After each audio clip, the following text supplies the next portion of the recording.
Today on Empowering Workplaces, we're joined by Dr. Alison Fragale, renowned psychologist, professor, and author of the game-changing book, Likeable Badass, How Women Get to Success They Deserve. Welcome to Empowering Workplaces, a show for anyone who wants to make work better and more fulfilling. We're your hosts, organizational psychologist Sanya Lucina and aspiring leader Guille Santana. Join us in today's inspiring conversation. Alison, thank you so much for joining us on the podcast. I feel like from the moment I saw the title of your book, I had to read it. I had to know everything you had to share with the world. I think it's such an important piece of work, and Guy and I are so thrilled to have you join us today. Thank you a million times.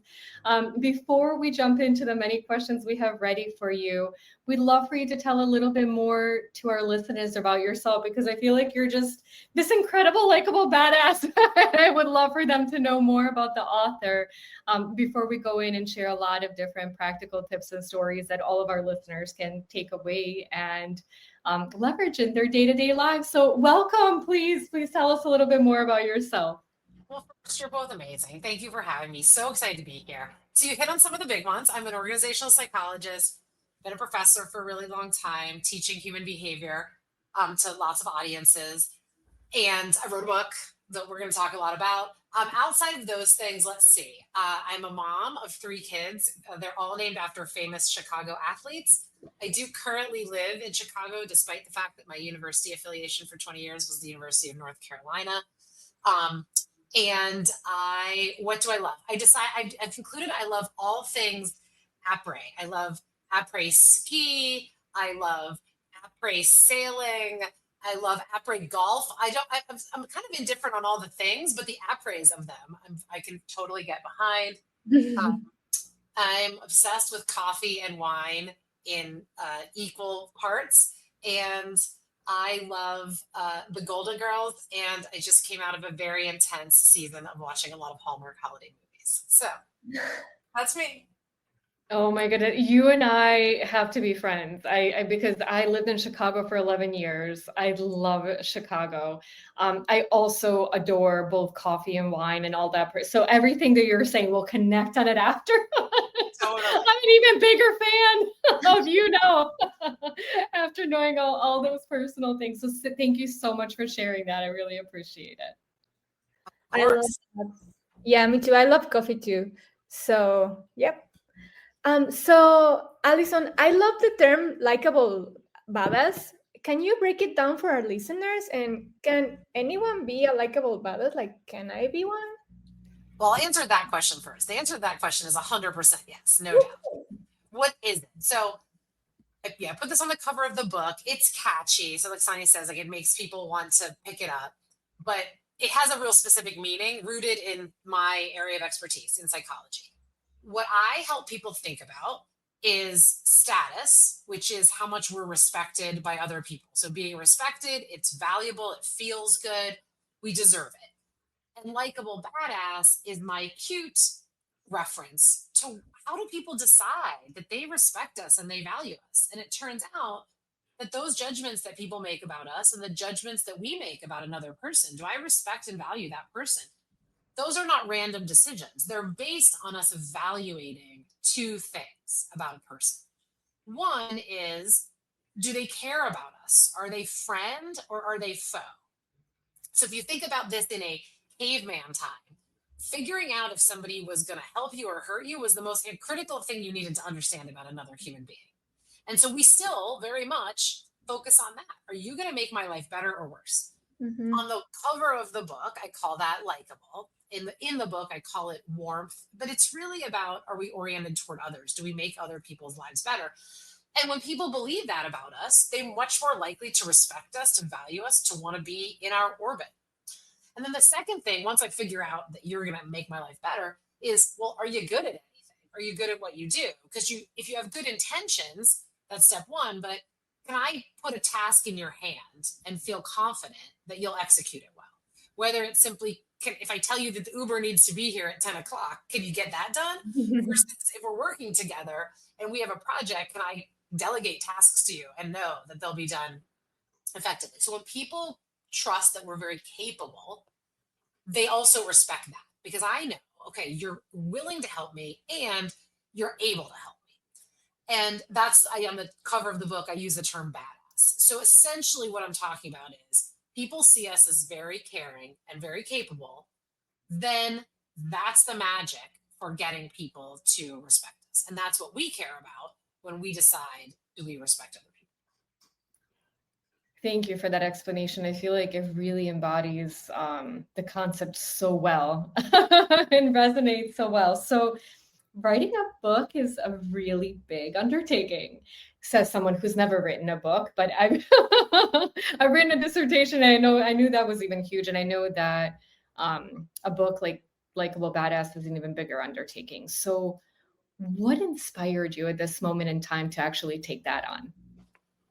So I'll answer that question in two ways. First is the subtitle of the book is How Women Get the Success They Deserve. And so I intentionally wrote a book that put women on the title, and didn't that many men have read the book, and I've been very flattered where they talk about how much they got out of it. There's nothing in the science or the strategies that is unique to women, but it's an audience that I have come to care about very deeply and want to serve. And I say that because despite being a woman myself, I have existed in very male dominated spaces. I used to be a management consultant for McKinsey. I come into academia. Psychology has a decent balance of women, but I speak in audiences, whether they are my MBA students or professional audiences, that traditionally had more men in them than women. And so coming to actually do work for women was something that it took me a while to figure out. And the way it ultimately happened was every time I would speak in front of a group on something like negotiation or influence, it would be the women, numerically fewer, who would disproportionately approach me after the event, or they'd email me, or they'd want to talk to me at the podium. And they would be talking to me about challenges that they had, with the content. Like, I'm trying to negotiate or be influential and I'm getting pushback or something like that. Can you help me? And so in those conversations, it's light bulb kind of, I wouldn't say it went off, but it was like on a dimmer switch, and it just got brighter and brighter over time, where I realized, well, one, there was a lot of science from organizational psychology that we as women could use to navigate our own lives as effectively as possible. And that I had been naturally doing that because my day job was to be immersed in all this science.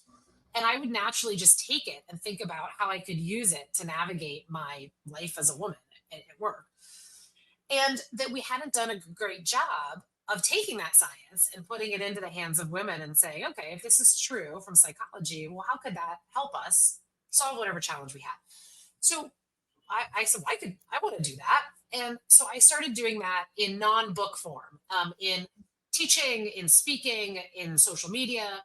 And then eventually I got to the point where I had the interest, like many people do, of writing a book, but you need the space to do it because you don't have like enough free time in your life to do it. And honestly, COVID was what gave me that space, when all of a sudden all of my events were canceled and I was sitting in my house and I had the idea. And so everyone wants a very like majestic story about how there was this like moment, it was raining and I was on a mountain and I'm like, I'm gonna write this book. But I had the idea for a long time. I just didn't have the time. And all of a sudden, COVID was the great gap. So I always joke that I pretty quickly realized I was never going to bake sourdough bread. And I had already watched The Tiger King, which was like the binge watching thing of choice, right, when COVID started. And I said, now what am I going to do? I'm like, I'm going to get this book done. And that's what I did. Well, I would say that was one of the few things I'm grateful for COVID, was for giving you that space to write that book.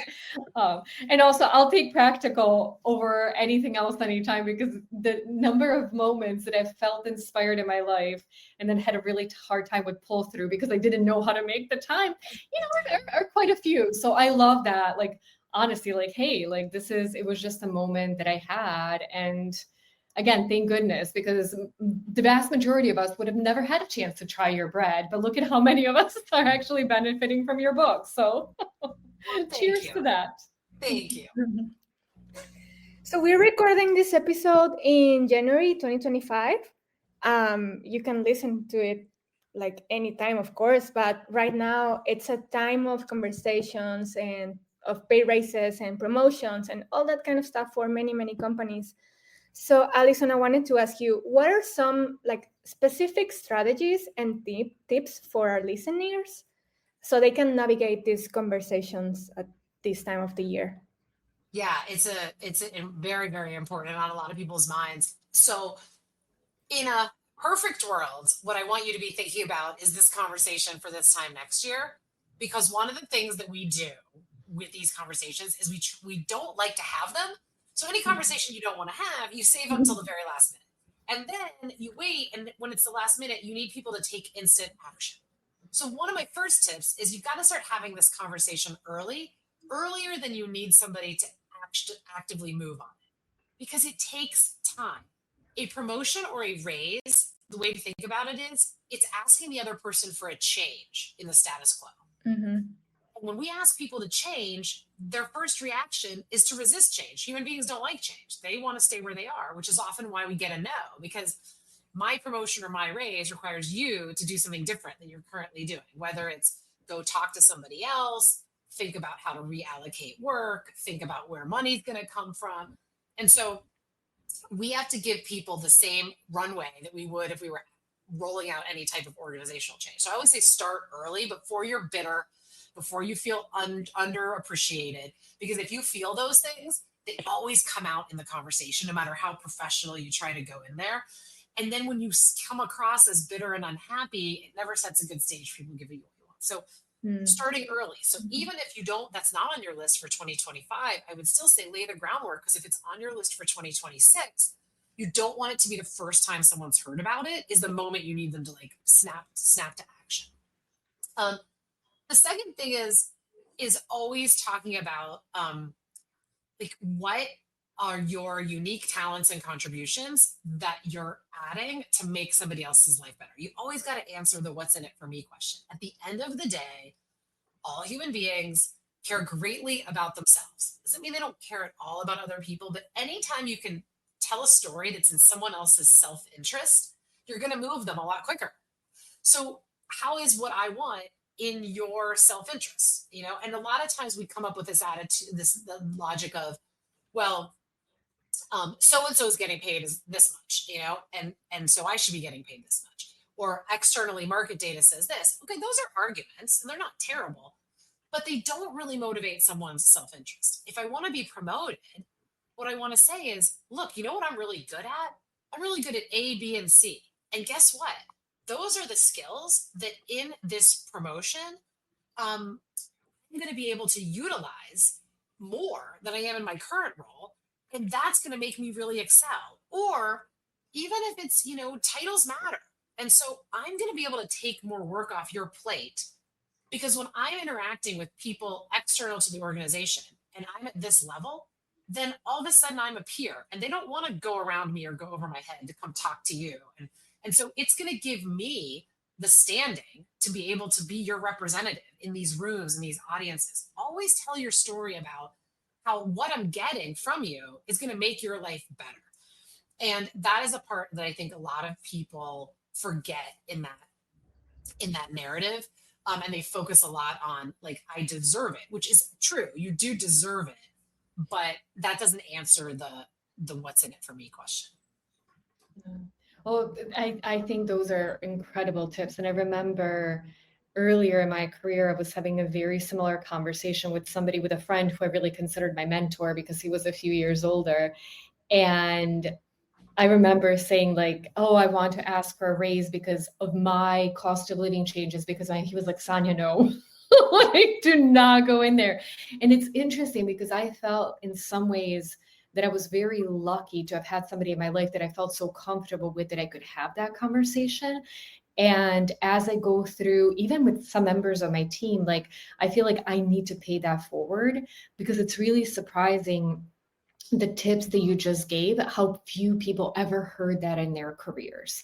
Because a lot of times when they approach those situations with exactly what you're saying, which is not wrong, like I deserve that, or I've tried this hard, and they get pushback, very rarely does somebody on the other end who's saying no tell them why why they're getting that no, or how they could position it differently.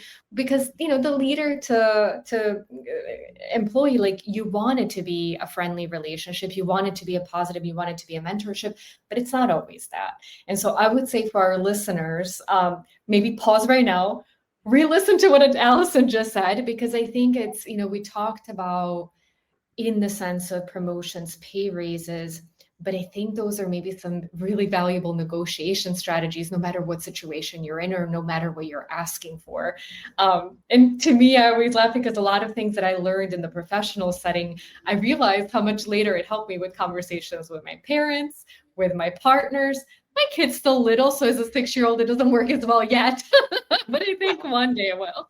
It totally will. Yeah, that really is. A pay and promotion is just a specific example of a change or a negotiation where the same kinds of tools apply, even if the topic is very different, 100%. And I mean, but on your idea of like, I want to raise because my cost of living is higher, there often are ways that you can take something that feels like it's very self-interested and still turn it into benefit. So remote work is still a very hot topic where people are negotiating that as part of their onboarding into a new role or changing roles.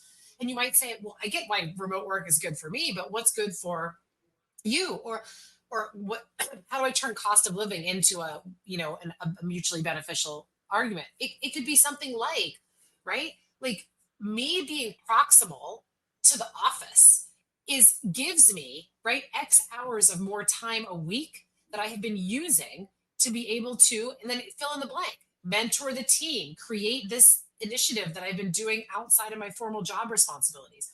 Turn the idea of when I reclaim time, how do I use that time in a way that makes the organization better? It's not just me playing pickleball, which I don't play, but or whatever, binge watching Netflix. It's this benefit to me is turned back into benefit to you. And so it can be extra hours that I'm not in the car, turns into A, B, and C contributions that I'm able to make. So again, you don't have to completely deny some of those things that matter to you, but always telling a story about how it also benefits. Yeah. And I think that goes nicely into the next question I had in my mind, which was navigating office politics. And I think a lot of times, especially for women, there's this pull between how do I balance being liked and being respected. And there's so many times that you still hear, oh, this woman's a really strong person and she's the B word. Like, so I think people oftentimes wonder, like, what is it? How do I manage both? How do I know that balance? Maybe how do I check in that I know I'm doing okay, and that I'm not going too far down one path? So for our listeners who are having that wonder on their mind, what would your advice be? It obviously can be done, and the evidence is the people we know who we like and respect, many of whom are women. So if they are liked and respected by us and other people, then it can be us too. So it's absolutely possible to be both. How do you know? You tend to know when you get feedback from your environment. If you go too far in one direction, people will generally tell you, but you don't want to be the last to know. And I think you make it easy for people to tell you by getting more practice seeking out feedback and being really thankful of the feedback that you do get. I always say to people, if you do not want people to say bad things about you behind your back, make it easy for them to say bad things about you to your face.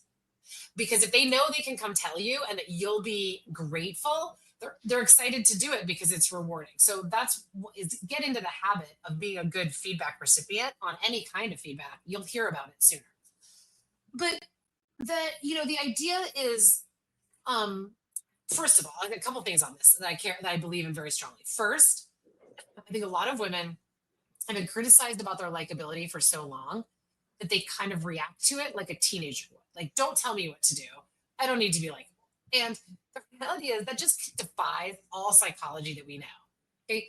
The most positive dimension of everything is somebody's warmth. Like, we care about that more than we care about anything else. So do you like being around people that you would describe as unlikable regardless of their gender? You don't. Guess what? No one else does either.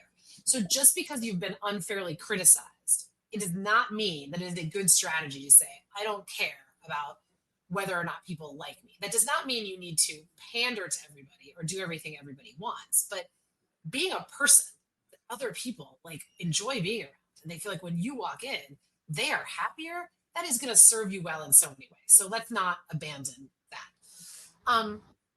The other thing is that a lot of times we feel like we have to make a false choice. So there's a phenomenon in psychology that shows that when you give people the goal, go in there and look smart, what do people instinctively do? They start acting less nice. And you tell people, go in there and be nice, what do? They start downplaying how capable they are. So there's a tendency for human beings to make a trade-off they don't need to make, which is you don't have to be mean to be seen as capable, and you don't have to be incompetent to be seen as nice. But a lot of times people will make that trade-off. So sometimes the problem is us, is we are instinctively walking into rooms without realizing, oh, I'm naturally doing that. So an example would be when you're in a social situation, or maybe you're at a networking event or something, and you're just trying to like be friendly and make a friend, and you might, then someone introduces you and maybe they compliment you, and you're very quick to downplay that compliment or not talk about your qualifications. Why? Because I just want to be the nice person at this party and I want everyone to like me. That's you instinctively acting out on that strategy. You're saying, I want people here to like me. I'm not going to talk about what I do that's successful. There's no need for that, right? The way you make people like you is not by saying I have no accomplishments. The way you make someone like you is to say, hey, here's all these great things I do. And let me share some of the things I know for your benefit. Let me make an introduction for you. Oh, you're in this line of work? I just read this great book that I think you would find super fascinating. Like, here's the link. Compliment somebody, like on whatever it is. And those are the ways that you can do both at the same time, which is not by downplaying who you are, but by leaning into adding value to that person's life. Oh, I love that so much. And before, I know Guy and I have a couple of specific like organizational questions. So one thing I wanted to ask you, because I think everything you're explaining is so valuable. And in my mind, I balance between the two, right? I have this desperate need to be likable, probably a little bit too much so, and I'm working on that.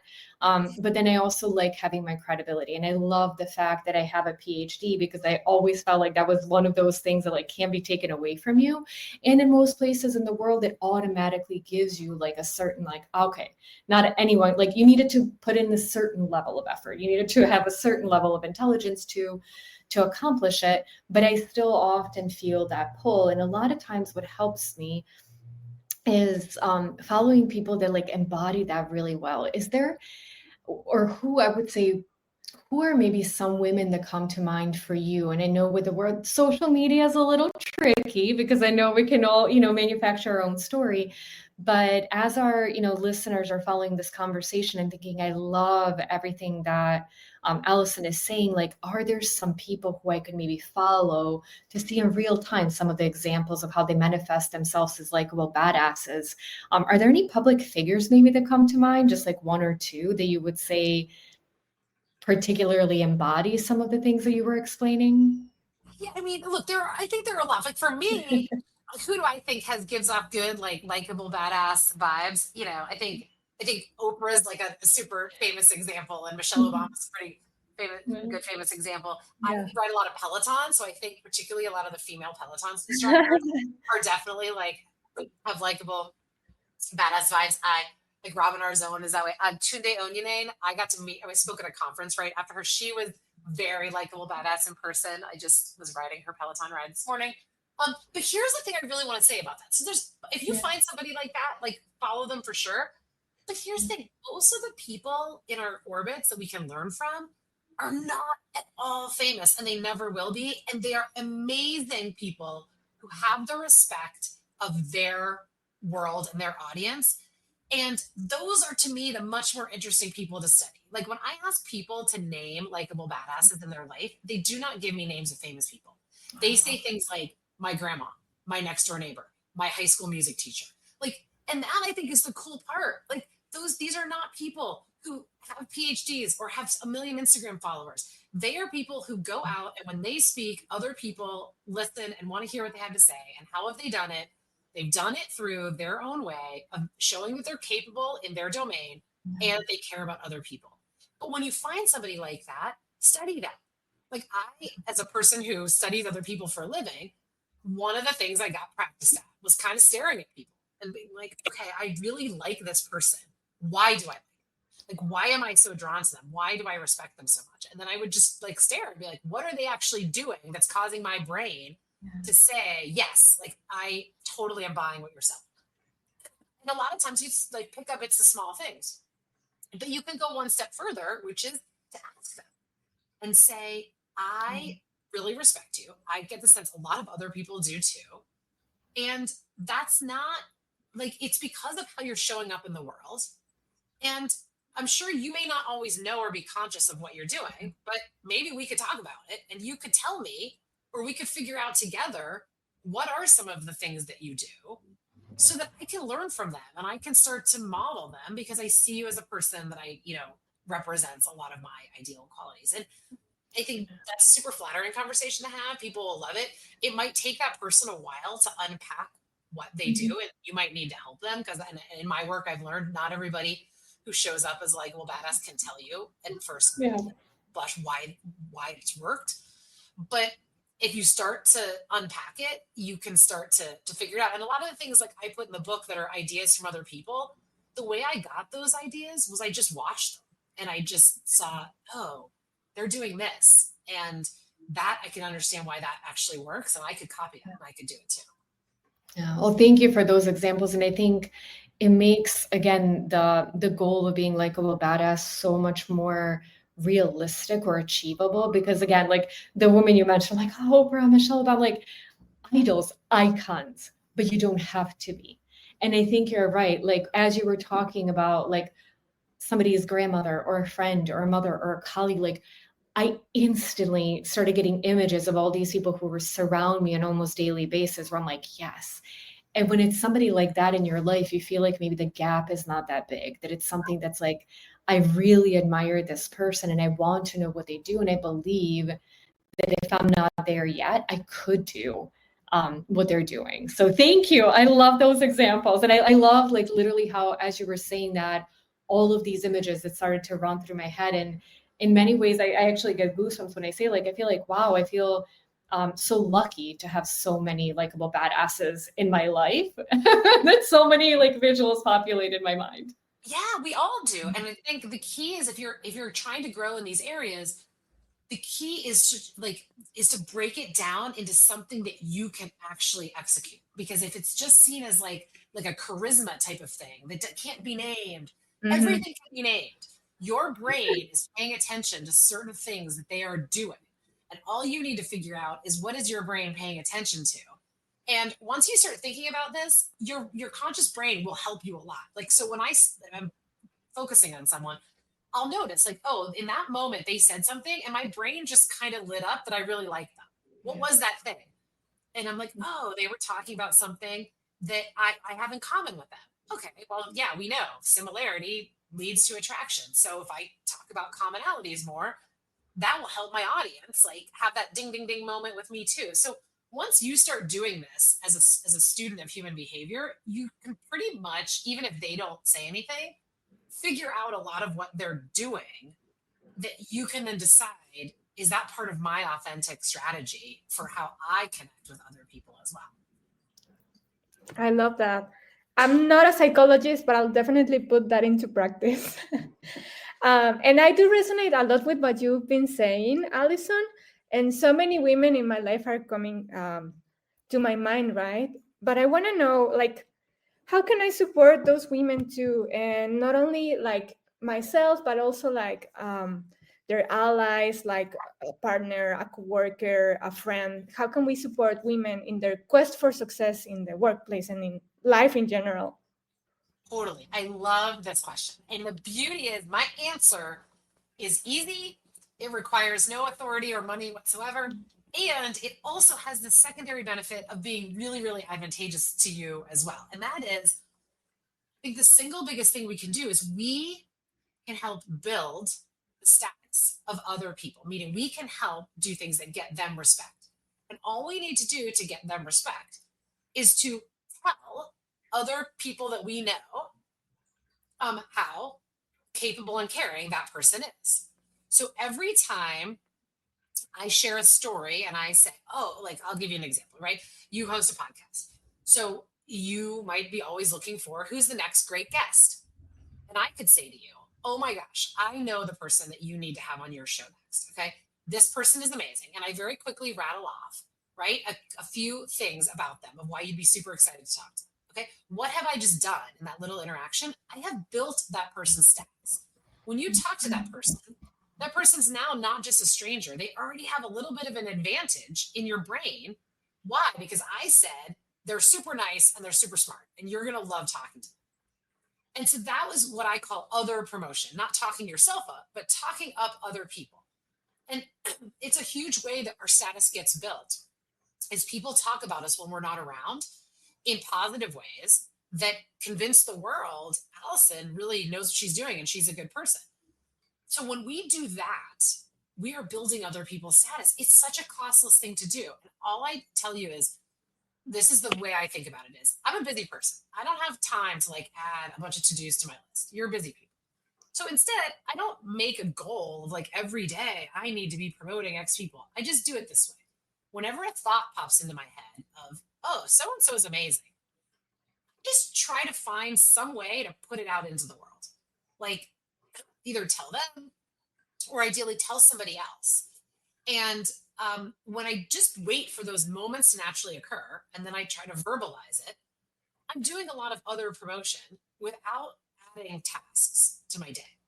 So that's really what I would suggest that we can all do, regardless of gender, regardless of title. You don't have to work with the person. You can just say, oh, by the way, do you know so-and-so? They're spectacular. Here are the reasons why. You can do it in person. You can do it over email. You can do it over text. Just do it. But a lot of times we think those positive things, but then we don't tell anyone. We just go back to our work. And so we miss the opportunities to be good sponsors, advocates, promoters for other people. Now, the beauty of it is, it also is hugely beneficial to our own status. And the reason is because the world runs on reciprocity. So if I hold the door open for you, you naturally then go into the next door and you hold it open for me. That's how the world works. If I go around telling everybody how amazing you are, then you are much more likely to want to reciprocate. Why? By telling somebody amazing as well. And so it not only is a beautiful way to live and it helps us build status of other people, but it always also comes back to us. And so many of the people that I constantly refer say this is a great, is a great person. I find, what are they doing? Oh, they're finding opportunities to refer back to me because they want to reciprocate in that way. So I don't think it requires a formal organizational program. It doesn't require you to have a certain title. It doesn't require you to lead everything. It just requires to go throughout your day and take the great work that other people are doing that you recognize and spreading the word. I love that advice. And I know there's also a lot of research around just individual happiness and how much doing something for others positively impacts us as well. So it's just this amazing win-win. And like you said, it is very practical. It doesn't cost anything. And I think once somebody gets in a habit of doing that, if they're not already, it becomes more natural, like to build. And what I love too is that building somebody up, to your point, helps us and definitely doesn't take away from us. It definitely is not something like, oh, if I talk about how amazing Guy is, or I talk about how amazing you are, it doesn't leave any less space for me to be amazing. Like the space is infinite. Yeah, the world does not think about it that way. And most people are not our direct competition. So fine, if someone really is your absolute direct cutthroat competition, fine, don't talk about that. Talk about other people. But the world of other people is massive, right? These people aren't our competition. I'll say to people, if there's, I know that social media has a lot of lurkers, so people who doom scroll, and they're like, I know I should post, and I don't post consistently. Posting about the amazing things other people are doing is a super easy way to use your social media. Like, I read this great article, you would enjoy it. Look at what so-and-so is building over here. Isn't this really inspirational? If you're looking for a way to enter the world of posting on social, posting to promote other people is going to be one of the easiest ways to do it. And then look at the audience you're getting, where you're just getting this like brand of lifting other people up. Absolutely. Absolutely. So two quick questions before we wrap up. I love the allyship, mentorship, the advice. Is there anything that you can think about in the organizational level that companies could do? So any leaders of HR, any culture leaders that are listening to us that are saying, there's still a lot of goals around women rising to more leadership positions. That I think we have a little ways to go. I'm always very hopeful that we'll get there faster, but the gap still exists. And so, is there something systematic that can be done on the organization level where women can feel more comfortable thriving as likable badasses inside their workplace? Yeah, I mean, so I would say the thing that I see missing, that motivated me in part to write this book, is we don't understand status well enough and its importance to everyone's lives. We understand power and we think, okay, I know I have a representation problem for women. I know I have a pay problem. So if I can promote women and I can pay them, then I've solved my problem. And those are problems. The challenge is we have this other problem, which is respect. And what we see in organizations is that senior women leave in when they've measured this, like Lean In, and the Women in the Workplace report has looked at this for a couple of years, that senior women leave organizations at greater rates than they're promoted and at greater rates than junior women. And always respect is at the core of that. They get the promotion, they get the money, but then people leave them out of the information flow. They imply they're not qualified. They dismiss their ideas. They mansplain them. Those are all respect problems. And we are sit there scratching our head, like we put them in the title, we gave them the role, but then we haven't done anything to help them get the respect piece. And the problem with respect is that it's not something that you can create an organizational mandate for or a program, and it just happens. It's a decision that every human being makes about every other human being. But what can you do?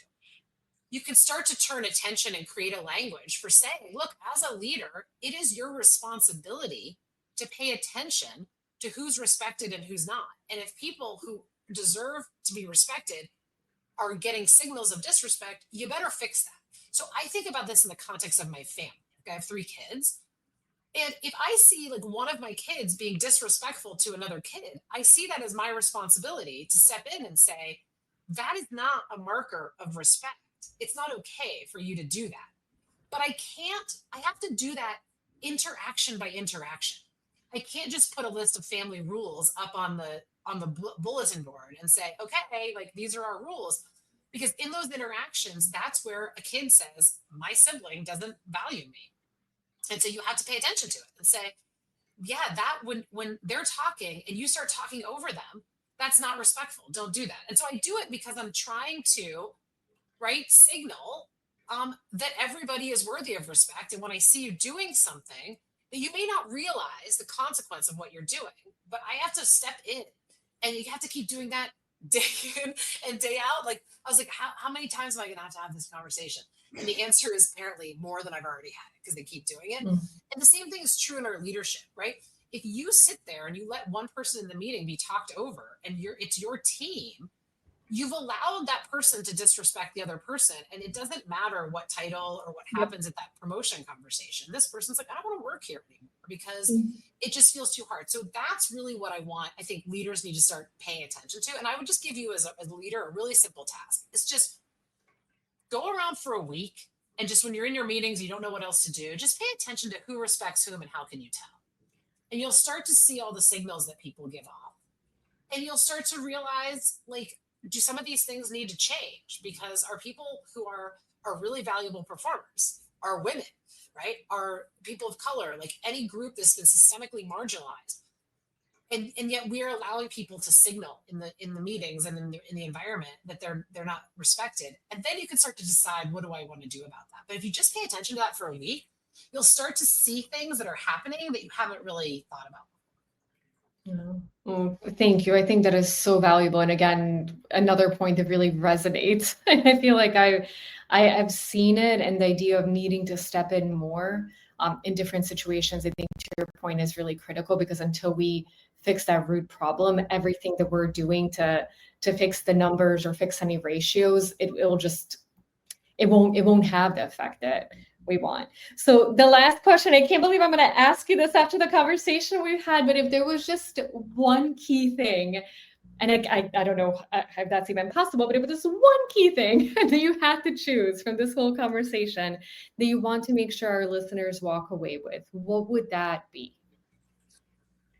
Yeah, so I would say parting thought is if you do not care about other people and you're not good at anything, I cannot help you.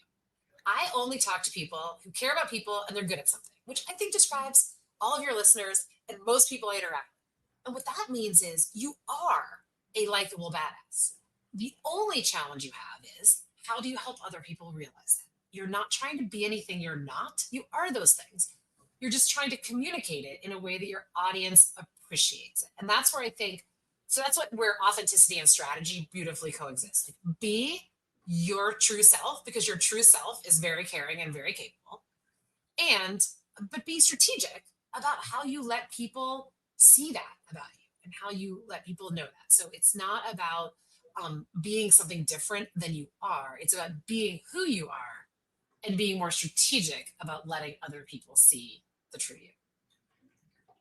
That's a beautiful takeaway, highlight, recap, whatever, whatever you call it. Alison, thank you so much again. Thank you for your book. Thank you for your time today. Thank you for all that you do. Like, you truly embody a likable badass to a core. And I feel like you're just bringing so much good into the world. And we can't thank you enough for that. I will continue to be your biggest fan and follow your work. And for all of our listeners, where would be the best place for them if they maybe want to get in touch, if they want to follow your work? Where's the best place for them to follow you and get in contact? Yeah, so great. Thank you for asking, and thank you for sharing this amazing audience with me. I'm on social, so I'm on LinkedIn and Instagram. Those are good places to follow. I have a free newsletter that I run through Substack called The Upper Hand, Behavioral Science to Help Women Excel. And one easy place to find all of those different links that you can click on is my website. So AlisonFragale.com has book info. It has all my media, like every podcast I've ever done, every article I've ever had, as well as that you can subscribe to my newsletter, you can follow me on social. So that's a good one-stop shop for people to find the things I've done. Well, thank you so much again. I've learned so much from you. I feel like you're just such a ray of light. And again, thank you so much for your time today. And we can't wait to cross paths again with you soon.